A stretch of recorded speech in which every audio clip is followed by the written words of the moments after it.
Hey guys and gals, this is Kaeomakana Tiwanak, and you're listening to the 5-minute retail sample for Trading Teams by Romeo Alexander and John Harris. Enjoy! Chapter 1. The office is large and impeccably decorated. Stone paperweights carved into abstract shapes add a sophisticated vibe. The walls and bookshelves are lined with awards, diplomas, certificates, and framed pictures of the dean shaking hands with various people, posing in front of various buildings. There's not much in here besides bookshelves, filing cabinets, and a large, pristinely organized wooden desk. Jake sits in one of the dark green plush chairs across the desk from the dean, watching as the old man talks. He has a friendly face, with wrinkles in his forehead and laughter lines around his eyes. His smile has always been warm and welcoming, and Jake remembers the distinct pride he felt the first time he was in this room. He remembers feeling nearly lightheaded, giddy, as the dean congratulated him on his first winning home game, and told him they made a good decision when they offered him a full-ride scholarship.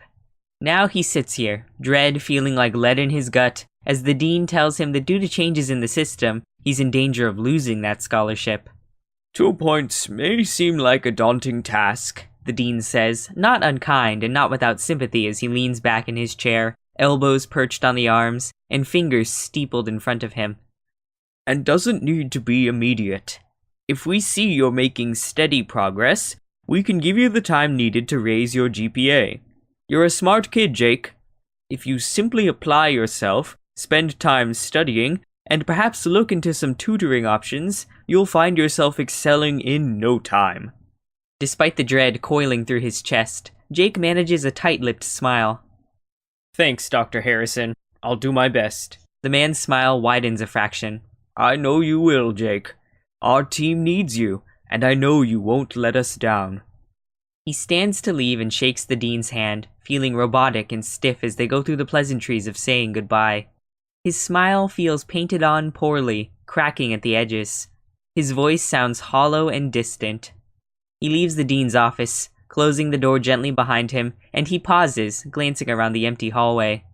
His eyes linger on the white cinder block walls and the way the artificial lights reflect off the cheap linoleum floors. He feels numb and hollowed out. A lump has formed in the pit of his stomach, and it's making him nauseous.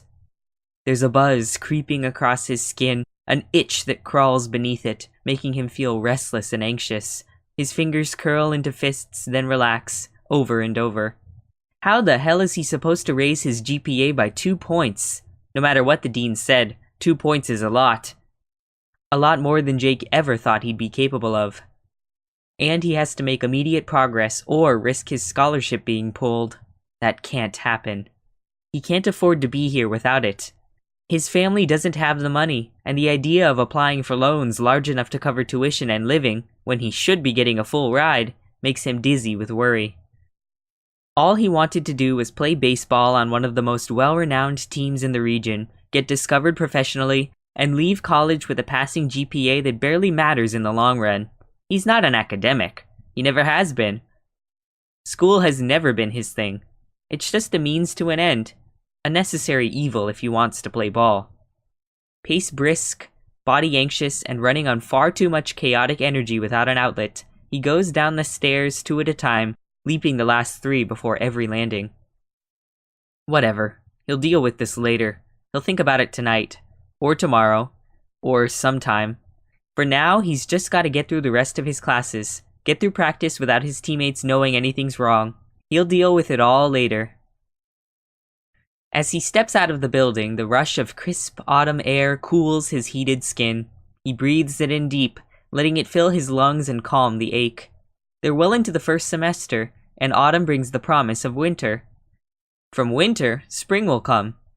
He hopes he's still on the team when the official season starts. His phone buzzes in his pocket, snapping him back to the present. He digs it out and glances at the lock screen. It's a text from his girlfriend. Once upon a time, that mere fact might have given him a thrill. A little shiver down his spine. Now he feels nothing.